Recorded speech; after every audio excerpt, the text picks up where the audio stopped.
Welcome back to the Deep Dive. Today, we are attempting something pretty ambitious. We're doing a comparative study that spans 2 centuries and crosses 3 vastly different geopolitical and cultural landscapes. We are, and our mission really is to get at a fundamental question. Can a state that is facing, internal collapse, economic devastation, or an existential foreign threat, Mm. can it truly reverse its decline and guarantee its survival? And not just survive, but do it without resorting to brute military force. The question is, can it be done purely by redefining its foundational laws and its constitution? It's the ultimate test of state resilience, isn't it, of institutional design? It absolutely is. We're looking for the universal principles of political survival, and to do that, we're examining 3 specific, really intense moments of legal overhaul: the sprawling Ottoman Tanzimat reforms of the 19th century, The rapid, almost revolutionary Meiji restoration in Japan. and then bringing it into the modern era, the 18th Constitutional Amendment in Pakistan. And as we get into this material, we should acknowledge the unique framework we're using today. Our sources are synthesized from a very in-depth analysis identified in our materials as Episode 58. Right. And this analysis was narrated and authored by the esteemed constitutional and corporate lawyer, Mr. Zahir Ahmad Mir. This is an author of over 55 books on everything from law and Islam to artificial intelligence and global thought. And that specific framework is invaluable. It is. Because it directs us past just a simple historical summary. It pushes us toward constitutional parallelism. So we're looking for the common threads. Exactly. It allows us to hunt for the actionable common threads of legal restructuring, the specific innovations that lead to renewed stability and, critically, public trust. And it doesn't matter if the state is an empire, a monarchy, or a parliamentary democracy. Okay, let's unpack this. What happens when a state chooses law, justice, and defined limits, instead of just, unchecked power as its ultimate tool for survival? Well, the sources suggest these cases are unified by one shared experience: a severe, potentially fatal crisis, a response to internal collapse, economic disaster, or overwhelming foreign pressure. You can think of it as legal triage, really, on a massive historical scale. So we're dissecting how regimes try to self-correct. We are. We're looking at them hoping that structural reform can save them, where, tradition, corruption, and all the old methods have failed. And we need to focus on how they implemented these reforms because, as we're about to see, just having the right legal idea is only half the battle. Our journey then begins in the 19th century with the Ottoman Empire. By 1839, the term sick man of Europe was pretty common, but that phrase almost trivializes the depth of the crisis, doesn't it? It really does. Our sources paint a picture of a civilization facing not just external pressure, but total internal systemic failure. So what did that failure look like on the ground? It was a monumental crisis of legitimacy and capability. The empire was hemorrhaging territories. Greece had gained independence. Egypt was basically operating as its own state. The Balkans were in constant revolt. And the military. Military defeats were rampant, draining resources. But the true cancer was within. It was institutional decay. We're talking about endemic administrative corruption where the provincial governors, the pashas, they acted virtually independent of Constantinople. So no central control. Almost none. Add to that rampant arbitrary taxation that stifled all commerce and, critically, a kind of constitutional stagnation that meant the central government couldn't manage a modern fiscal system or a professional army. It was paralyzed. And that internal weakness, I imagine, was like blood in the water for other powers. Absolutely. It invited constant foreign interference. European powers frequently used the lack of defined legal rights for non-Muslim minorities as a pretext to intervene politically, economically, and sometimes militarily. They were slowly chipping away at Ottoman sovereignty. So a decision had to be made. A fundamental decision. Right. And it was made by Sultan Abdülmecid of Bai under the influence of these incredible reforming statesmen like Mustafa Reşit Pasha.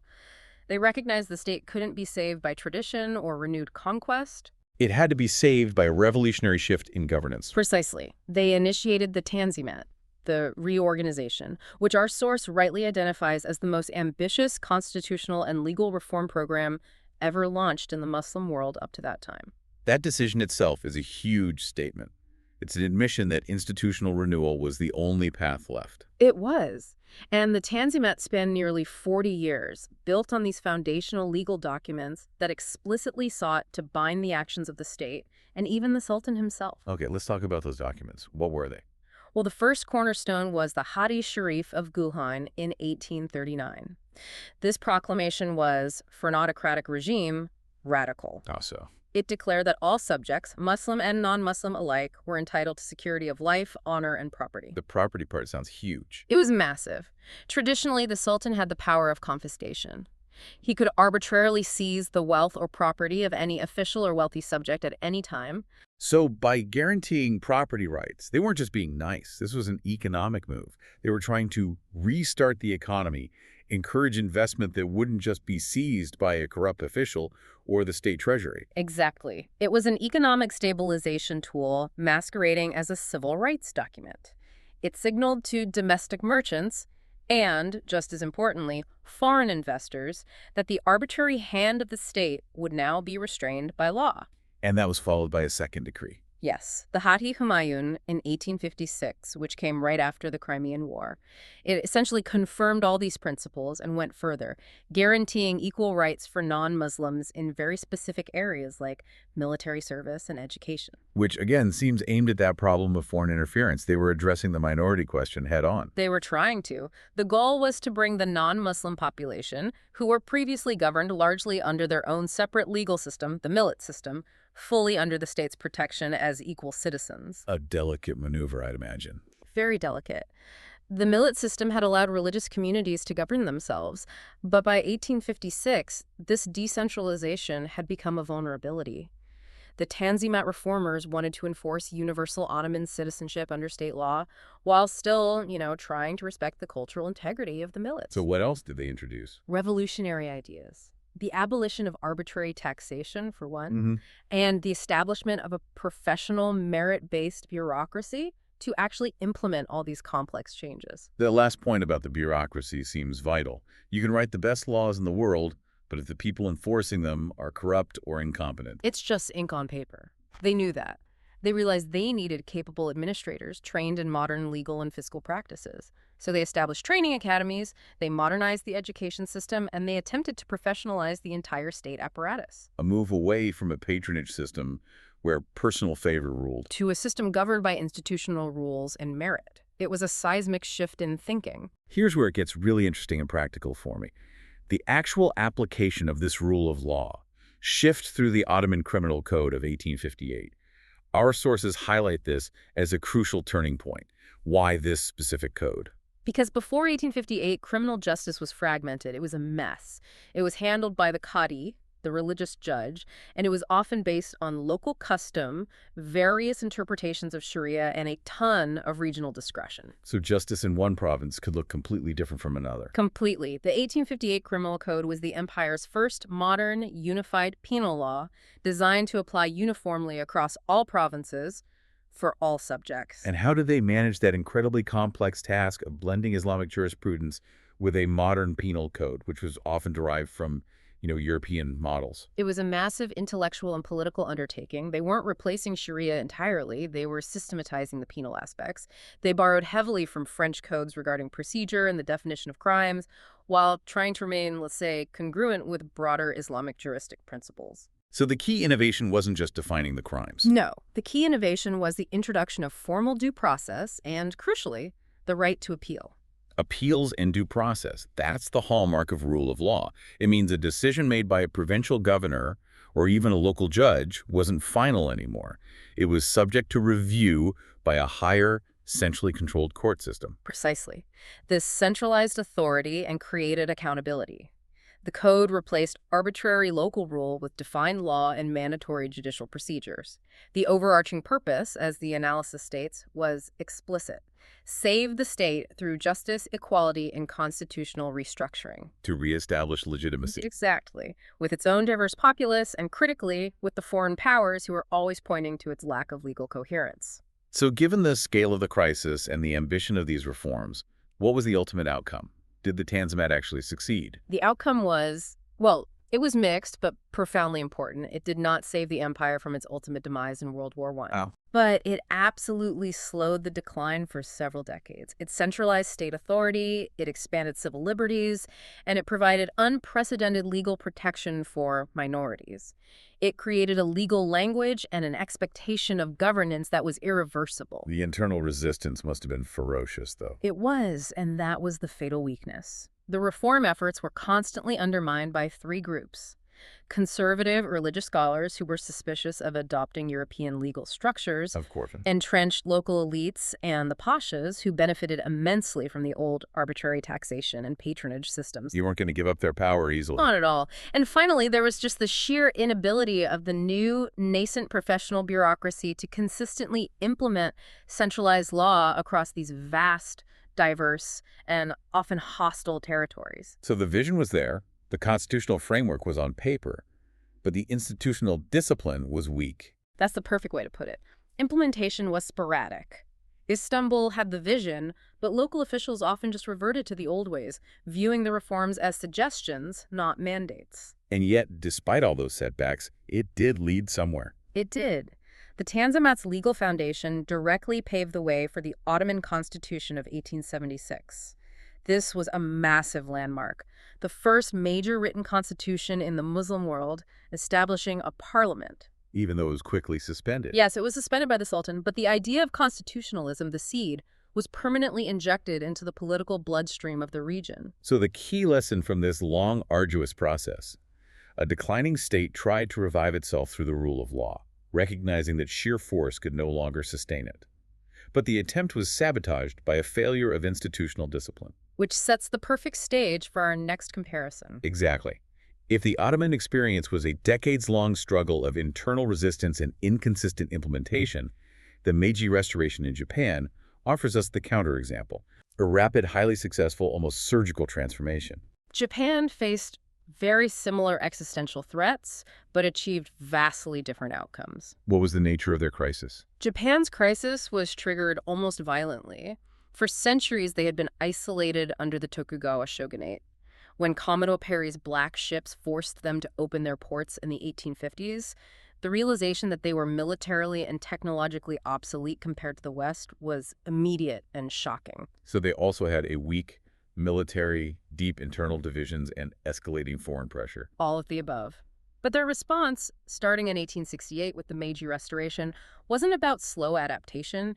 It was total systemic overhaul, defined by two things: speed and institutional discipline. And that speed was the differentiator. Absolutely. Within 2 decades, they abolished the 260-year-old feudal system. They dismantled the power of the daimyo, the feudal lords, and the entire samurai class. That move was crucial. It was everything. It eliminated the vast internal resistance structure that had plagued the Ottomans. Instead of these decentralized domains, they established centrally managed prefectures. That sounds incredibly radical. How on earth did they dismantle these entrenched power structures without a massive civil war that just paralyzed reform? That's exactly what the Ottomans faced. The reformers achieved unified political and popular legitimacy by using the symbolic power of the Emperor Meiji. He was elevated from a symbolic figurehead to the nation's rallying point. So it was a top-down revolution. A top-down revolution framed as a restoration. They presented modernization not as an abandonment of Japanese identity, but as a patriotic necessity to enrich the country, strengthen the military. Their slogan was Fukoku Kissei. And that institutional discipline meant reforms were pushed through rapidly. Rapidly and often ruthlessly, with minimal political compromise. That unity is the key. Let's look at the other mechanisms of modernization, beyond just the political restructuring. The transformation was comprehensive. They instituted compulsory education, which created a disciplined modern workforce. They created a national meritocratic army based on conscription, which eliminated the exclusive military power of the samurai class. And for our analysis, the legal and economic changes. Yes. They executed a rapid, state-supported industrial revolution and simultaneously a total legal remodeling. Tell us about that legal remodeling. Who did they model themselves after and why? They systematically studied Western legal systems. They sent missions all over Europe and the U.S. and deliberately chose models that best suited their need for rapid industrialization and centralized power. Initially, they leaned toward French legal structures. But they ended up elsewhere. They did. Ultimately, they adopted the German civil law system. Why the German model, specifically the Bismarckian structure, over, say, the more historically liberal British or American common law systems? That's a great question. It's because the German model offered modernization while still retaining a very strong executive authority and a powerful bureaucratic tradition. So it wasn't about pure liberty. It was about efficient power. It was about efficient, centralized power. It provided codified, structured law which was necessary for modern commerce and international relations, but it avoided the fragmentation in what they saw as the slowness of common law's reliance on precedent. This allowed them to centralize control while creating a legal framework that foreign powers would recognize and respect. And here's the aha contrast highlighted by the sources.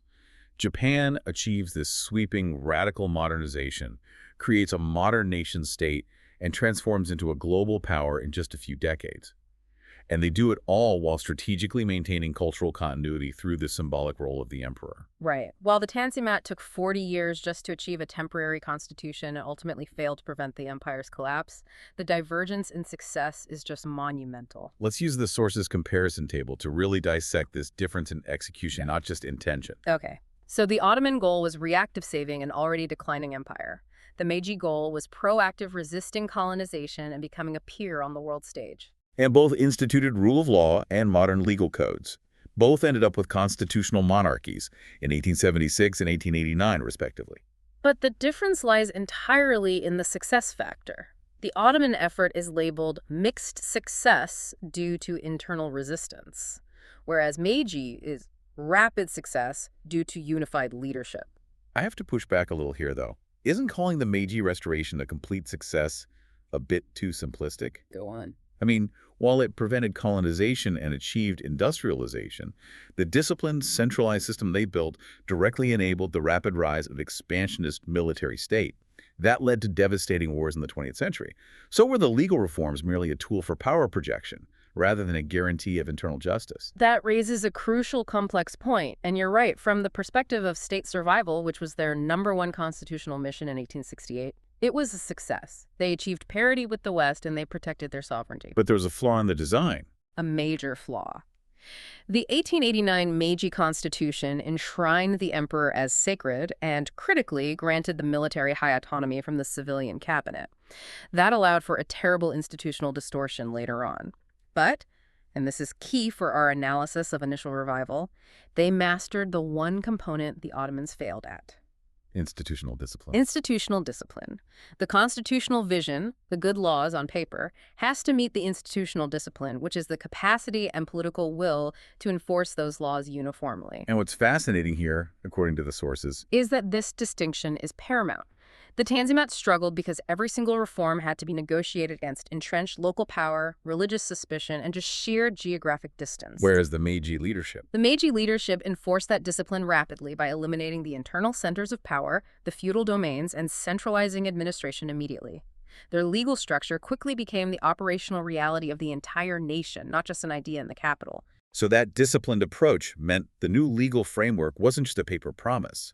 It facilitated the creation of robust, centralized state mechanisms necessary to go from a feudal society to a global competitor. And that brings us to our modern case. Exactly. Now we take this concept of constitutional rebirth out of the 19th century context and bring it right into the modern era, showing that the principles we've discussed are still vitally relevant. We are now examining Pakistan's 18th Constitutional Amendment of 2010. This case is compelling because it demonstrates that the crisis isn't always foreign invasion or imperial collapse. Sometimes the crisis is purely internal, stemming from institutional distortion and the legacy of authoritarian rule. And the 18th Amendment is considered, a major overhaul. It's arguably the most significant constitutional re-engineering Pakistan has undertaken since the adoption of its 1973 constitution. It was a massive undertaking. So explain the necessity. What constitutional distortions have built up over the years that required such a comprehensive fix? Well, Pakistan's constitutional history has been plagued by periods of military rule. During these periods, constitutions were often amended, most notoriously the 8th and 17th Amendments, to concentrate immense, almost arbitrary power in the executive branch, in the office of the president. And this was at the expense of the other branches. At the expense of the legislature, the provinces, and the judiciary. So the primary mission of the 18th Amendment was a self-correction. It was an attempt to restore true parliamentary democracy, reverse decades of presidential overreach, and reestablish the original federal and parliamentary balance that was envisioned back in 1973. So it wasn't about creating new laws out of thin air. like the Ottoman or Meiji reforms had to do. It was about restoring and fortifying an established democratic structure that had been damaged. That's a great way to put it. Let's look at the key pillars, how it aimed to restore that balance. It seems like a core part was about dispersing power. It was a comprehensive exercise in power dispersion. The single most impactful change was achieving enhanced provincial autonomy and dramatically strengthened federalism. It fundamentally altered the structure of the federation. This goes right back to our lesson from the Tanzimat. If central power is too vast and arbitrary, it loses legitimacy and capacity. So how did the 18th Amendment disperse that power? It did it primarily through the elimination of something called the concurrent legislative list. Okay, what was that? Before 2010, this list contains subjects like environmental regulation, labor laws, social security, and large parts of education and health, where both the federal and the provincial governments could legislate. Which sounds like a recipe for conflict and inefficiency. It was, and it created a feeling that the provinces lacked any real power over their own affairs. So what happened when that list was abolished? All 47 subjects on the concurrent list were transferred solely to the provinces. This was a massive act of decentralization. It gave provinces control over key service delivery sectors, education and health chief among them, along with crucial areas like resource management and local governance. It was designed to address long-standing grievances. Exactly. Grievances about centralized control and inefficient service delivery from a distant capital. That's a powerful analogy to the Tanzimat, but in reverse. The Ottomans struggled to centralize a modern administration to prevent local pashas from acting arbitrarily. Right. But here, the solution was to decentralize to prevent the central executive from acting arbitrarily. Precisely. It's the same goal-achieving stable governance through defined law, but executed by devolution rather than centralization because the problem was different. And it also focused on checks and balances. Heavily. It restored the requirement that the prime minister must be consulted on cabinet appointments, and crucially, it radically reformed the judicial appointment process. So securing judicial independence in practice. Before the 18th Amendment, the power to appoint judges often rested heavily with the executive, with the president. The 18th Amendment introduced the Parliamentary Committee and the Judicial Commission for appointments. So it's not one person's decision anymore. No. It created a structured, transparent mechanism involving the judiciary, the executive, and the legislature.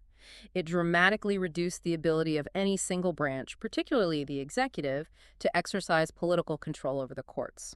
When we compare this modern overhaul to the 19th century attempts, the parallels in motivation are just striking. They absolutely share DNA. All three cases sought to address grievances, empower state organs, and rebuild public trust using constitutional mechanisms.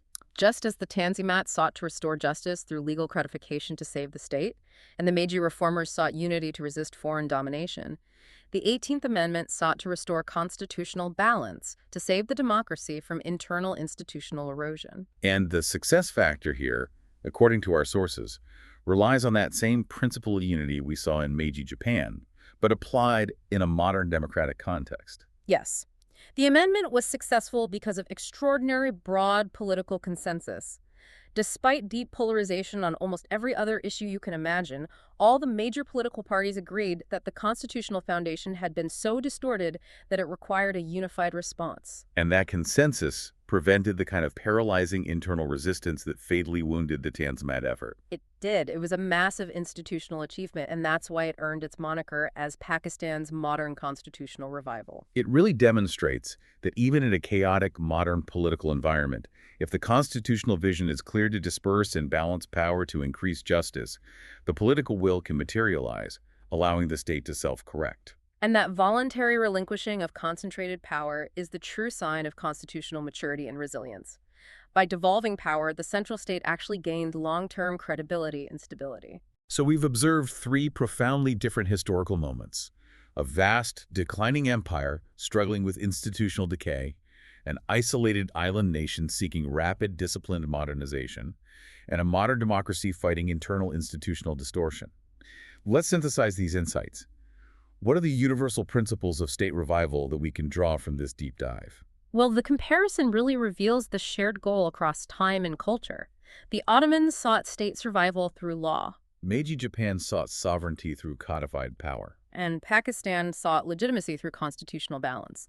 The context changes, but the core objective is the same. And despite the different contexts, I mean, from introducing property rights in an absolute monarchy to transferring health policy to provincial assemblies in a modern federation, the consistent mechanism was the law. Always the law. It boils down to four things: legal codification, the guaranteed establishment of civil rights like equality and property protection, institutional modernization like a professional bureaucracy or judiciary, and a fortified constitutional structure to define and balance power. This brings us back to the heart of the analysis, the ratio decidendi, which kind of cuts against the conventional wisdom of power politics. It does. If we connect this all to the bigger picture, the core enduring conclusion of this comparative study is this. Go on. A state revives not by expanding power, but by redefining power under constitutional discipline and public trust. Let's break down that concept of constitutional discipline fully, using our evidence. Why did the Meiji vision succeed so rapidly, while the Ottoman vision, which was arguably just as ambitious and modern in concept, only managed to slow the decline? The difference is the enforcement capacity. The Ottoman Empire, despite the Tanzimat, allowed its decentralized pashas to maintain their old habits of arbitrary power. There was no political or administrative will strong enough to ensure that the 1858 Criminal Code was uniformly applied everywhere. Resistance was met with compromise, not with a mandate. So constitutional discipline is the state capacity and the political will to enforce a single supreme law against all powerful internal interests. Precisely. Meiji Japan's leadership, by abolishing the feudal domains and centralizing administration immediately, created the institutional capacity to enforce every new legal code and bureaucratic rule uniformly, from Tokyo outward. They subordinated everyone, the military, the regional elites, to the new constitutional structure. Even if that structure had its own flaws, that would show up later. Yes. They succeeded in the short term because their legal documents were not just aspirations. They became the operational reality overnight. And we see that same principle of discipline, but applied democratically, in Pakistan's 18th Amendment. By achieving political consensus, the parliament demonstrated the discipline necessary to relinquish central power and adhere to the principle of federalism, which fortified the whole structure. That is the essential insight. The survival of the modern Pakistani state relies less on its ability to claim absolute power in Islamabad, and more on its commitment to define and devolve that power justly through law. Justice and equality in this model become the necessary functional requirements for state survival. Let's summarize the universal, enduring impacts of these constitutional moments then. The Tanzimat reforms, despite their internal struggles, laid the foundational legal expectation for modern administrative and penal law across the Middle East and North Africa. They established concepts like codified law and property rights protection that are essential for any modernizing state. The Meiji Restoration became the blueprint for non-Western modernization. It proved that adaptation and selective borrowing of legal structures could turn an isolated feudal state into a global powerhouse within a single generation. And the 18th Amendment in Pakistan established a profound precedent for how a democracy can self-correct. It restored legislative balance and federalism after periods of constitutional abuse, showing resilience by choosing devolution over concentration. The shared truth across all these disparate cases seems overwhelming. Constitutional reforms succeed when they address justice, equality, and institutional balance. These aren't just, moral ideals. They are prerequisites for state resilience against both internal and external collapse. We've seen that whether you are an empire struggling with existential decay or a modern democracy fighting internal institutional distortion, the solution for survival is consistently found in the clarity, fairness, and strict enforcement of your law, not just in the size of your police force or your army. The process of restructuring and redefining power is always painful. It is. It requires political sacrifice. It requires facing down entrenched interests who benefit from the old arbitrary system. But as these three deep dives show, that sacrifice is the only necessary investment in the long-term health and longevity of the state. The deep historical parallels we've uncovered from Constantinople, Tokyo, and Islamabad really underscore a profound truth about the relationship between political tradition and necessary change. The final moral lesson drawn from these sources is unequivocal. Reform is not a threat to tradition or stability. It is, in fact, the only way for tradition to survive meaningfully and function effectively in a rapidly changing world. A state that refuses to modernize its legal foundation out of a misplaced loyalty to an obsolete past is simply choosing institutional obsolescence. We'll leave you with this final provocative thought to explore. If constitutional discipline is the key to survival, the ability and political will to enforce the supreme law against all internal interests, how do modern states that reject structural legal change guarantee their future? And what historical parallels, perhaps the unreformed, internally corrupt Ottoman state before 1839, should they fear the most? Thank you for joining us on this extensive deep dive into constitutional history and legal rebirth. We hope you take this knowledge and apply it to the world around you, understanding that the structure of power is often more important than the extent of it.